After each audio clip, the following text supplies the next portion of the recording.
Habari mtazamaji wa SAU TV. Ni matumaini yangu mzima wa afya. Karibu katika kipindi cha Weekly News Counter, tuziangazie habari kubwa 7 zilizotokea ulimwenguni kote. Jina langu ni Arafa Ngodai. Karibu.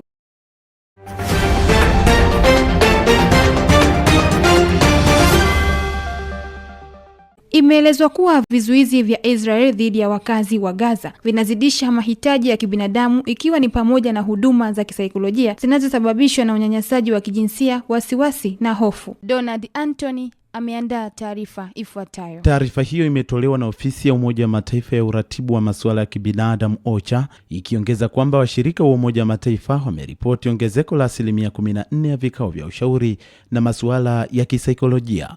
Ongezeko hilo limeonekana hasa kwa kesi zinazohusisha mawazo ya kujizuia ambazo ziliongezeka kwa 90%, huku kukiwa na ongezeko la 4% la ushauri na saha unaohusiana na unyanyasaji wa kijinsia. Shirika la Afya Ulimwenguni WHO limekadiria kuwa zaidi ya watu 43,000 wana majeraha yanayoweza kubadilisha maisha, ikiwa ni pamoja na jeraha la uti wa mgongo, jeraha la kiwewe la ubongo na kukatwa viungo. WHO imesema ingawa upatikanaji wa huduma umeimarika tangu Septemba 2025, uwezo unasalia chini ya viwango vya kabla ya Oktoba 2023. Hivi sasa hakuna vituo vya ukarabati vinavyofanya kazi kikamilifu na zaidi ya wagonjwa 400 wako kwenye orodha za kusubiri kwa huduma maalum ya wagonjwa wa ndani. Katika ukingo wa Magharibi, OCHA imesema kuwa tingatinga zinazoendeshwa na walowezi wa Israel zilibomoa miundo ya jamii ya Wapalestina iliyohamishwa ya Arab al-Kul katika mkoa wa Kalkilia, ambayo hapo awali ilikuwa na kaya zaidi ya 20. Hata hivyo, Umoja wa Mataifa umeendelea kutoa wito wa kulindwa kwa Wapalestina kama inavyotakiwa na sheria, na wahusika wa ukiukaji lazima wawajibishwe.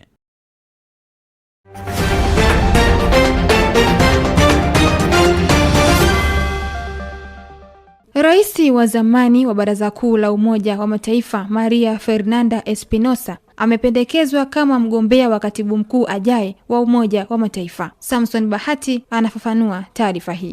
Taarifa hiyo imetolewa na msemaji wa rais wa sasa wa Baraza Kuu la Umoja wa Mataifa Annalena Baerbock, akiongeza kwamba ugombea huo umependekezwa na serikali ya Antigua na Barbuda.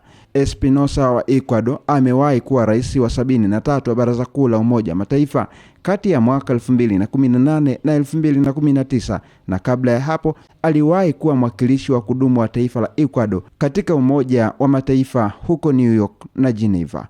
Hadi sasa wagombea 5 wanaogombea nafasi ya kuwa katibu mkuu ajaye wa Umoja wa Mataifa. Mbali na Espinosa, wagombea wengine ni Michelle Bachelet, rais wa zamani wa Chile na kamishna mkuu wa zamani wa Umoja wa Mataifa wa haki za binadamu; Rafael Grossi wa Argentina, mkurugenzi wa sasa wa wakala wa kimataifa wa nishati ya atomiki; Rebecca Greenspan wa Costa Rica, katibu mkuu wa sasa wa biashara na maendeleo ya Umoja wa Mataifa; na Macky Sall, rais wa zamani wa Senegal. Ikumbuke kuwa Antonio Guterres, katibu mkuu wa sasa wa 9 wa Umoja wa Mataifa, aliingia madarakani mnamo Januari 2017.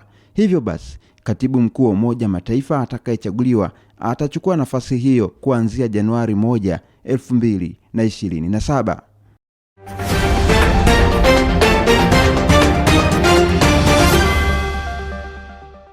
Wajumbe wa Lebanon na Israel wamefanya mazungumzo mapya ya kutafuta amani mjini Washington, Marekani, ikiwa ni duru ya 3, huku makubaliano yao ya kusitisha mapigano yakikaribia mwisho wake. Kwa maelezo ya kina, Veronica Mliatu anatueleza. Mazungumzo haya yamefanyika baada ya Israeli kuendelea kufanya mashambulizi kusini mwa Lebanon kwa lengo la kuvamia ngome ya wanamgambo wa Hezbollah, licha ya makubaliano yaliyofanyika mwezi uliopita. Hata hivyo, mbunge wa Hezbollah Ali Amari amesisitiza kukataa kwa kundi lake kufanya mazungumzo ya moja kwa moja na kusema yalikuwa sawa na makubaliano ya bure. Mazungumzo hayo yanafanyika huku hali ya usalama mpakani mwa Lebanon na Israeli ikiendelea kuwa tete kutokana na mapigano ya muda mrefu kati ya jeshi la Israeli na kundi la Hezbollah, ambayo yamechochewa zaidi na vita vya Gaza vilivyoanza mnamo mwaka 2023.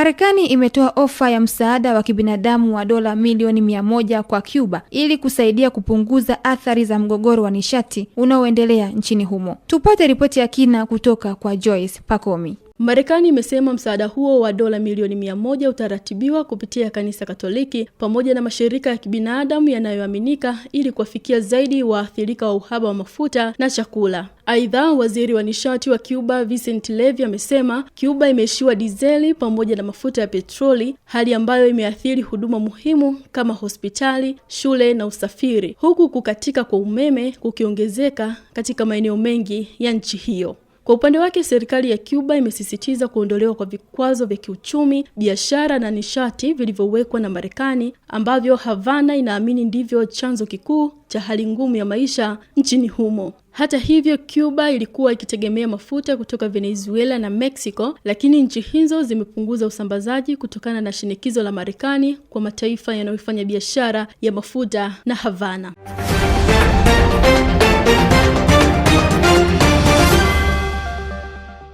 Rais wa Kongo Felix Tshisekedi na Rais wa Uganda Yoweri Museveni wamesaini hati 6 za makubaliano ya maelewano na kukuza ushirikiano ambazo zimetayarishwa katika mfumo wa kazi za kikao cha 9 cha kamati ya kudumu ya pamoja kati ya nchi hizo mbili. Hamisi Kabanda anatujuza zaidi. Makubaliano hayo yanalenga kuimarisha ushirikiano wa kiuchumi kati ya Jamhuri ya Kidemokrasia ya Kongo na Uganda ili kukuza biashara na kuhimiza ujenzi wa eneo la ustawi wa pamoja, huku yakiheshimu mamlaka ya kila nchi na uadilifu wa mipaka yake. Kwa mujibu wa mamlaka za nchi hizo mbili, mfumo huu mpya wa ushirikiano pia unalenga kuimarisha ushirikiano wa kisiasa na kidiplomasia pamoja na kurahisisha biashara katika eneo la Maziwa Makuu. Makubaliano hayo yanakuja baada ya Felix Tshisekedi, rais wa Kongo, kufanya ziara ya kuelekea nchini Uganda ili kuhudhuria uapisho wa Yoweri Museveni ambaye ameapishwa kuendelea kuliongoza tena taifa hilo kwa miongo 5 ijayo. Ingawa maelezo kamili ya makubaliano hayo 6 bado hayajachapishwa, serikali za nchi hizo mbili zinaeleza ushirikiano huo kuwa ni ulioimarishwa na wa kimkakati, huku ukiwa unalenga kuchochea ukuaji wa kiuchumi na utulivu katika eneo hilo.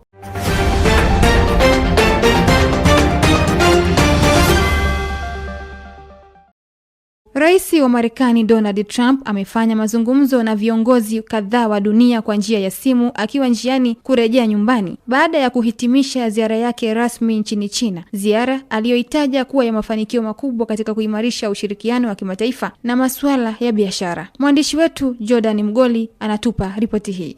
Katika mazungumzo hayo, Trump amezungumza na kansela wa Ujerumani Friedrich Merz, ambapo viongozi hao wawili wamesisitiza juu ya umuhimu wa kuendelea kuizuia Iran kumiliki silaha za nyuklia pamoja na umuhimu wa kuhakikisha mlango bahari wa Hormuz unabaki wazi kwa shughuli za kimataifa kama biashara na usafirishaji wa mafuta, huku wakieleza wasiwasi wao kuhusu hali ya usalama katika Mashariki ya Kati.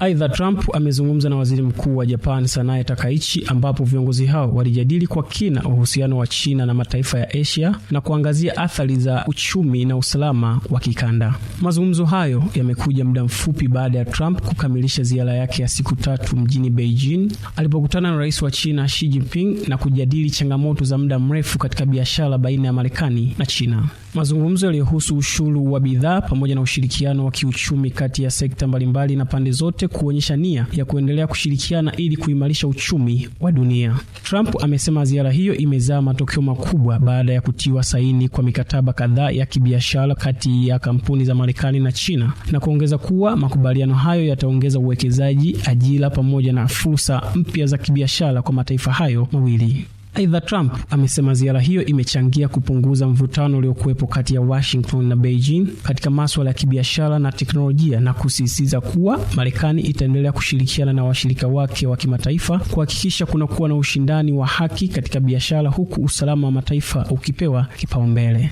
Ziara ya Trump nchini China imeendelea kuvutia mjadala mkubwa duniani, huku wachambuzi wa siasa za kimataifa wakieleza kuwa inaweza kuwa hatua muhimu katika kurejesha uhusiano mzuri kati ya mataifa hayo yenye nguvu kubwa kiuchumi duniani, huku mataifa mengine yanaendelea kufuatilia kwa ukaribu utekelezaji wa makubaliano yaliyoafikiwa na athari kwa uchumi wa kimataifa pamoja na siasa za dunia.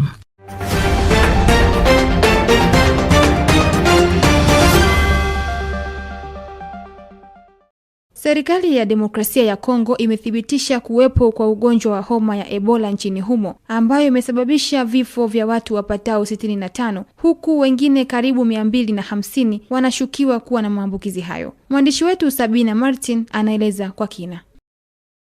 Taarifa hiyo imetolewa na Kituo cha Udhibiti wa Magonjwa Barani Afrika, Central Disease Control and Prevention CDC, ambacho kimesema kuwa visa vya mwanzo vimeripotiwa katika jimbo la Itu na kusababisha athari kwa wakazi wa eneo hilo. Aidha, Central Disease Control and Prevention imesema kuwa imeanza kufuatilia kwa ukaribu zaidi mlipuko huo na inasaidia utayari wa kukabiliana na kusambaa zaidi ndani ya Kongo pamoja na mataifa jirani. Ugonjwa huo huenezwa na kusambazwa kwa njia ya ndege jamii ya popo anayekula matunda na kushambulia sehemu muhimu za mwili kama figo, mfumo wa damu, ini, utumbo pamoja na tumbo, jambo linalopelekea mgonjwa kuvuja damu. Ugonjwa huo uligunduliwa kwa mara ya kwanza mwaka 1976 kutokana na virusi vinavyosambazwa na jamii ya popo wanaokula matunda na umeua zaidi ya watu 15,000 barani Afrika kwa miaka 50 iliyopita. Mtazamaji, hadi kufikia hapa huu ndio mwisho wa habari hizi.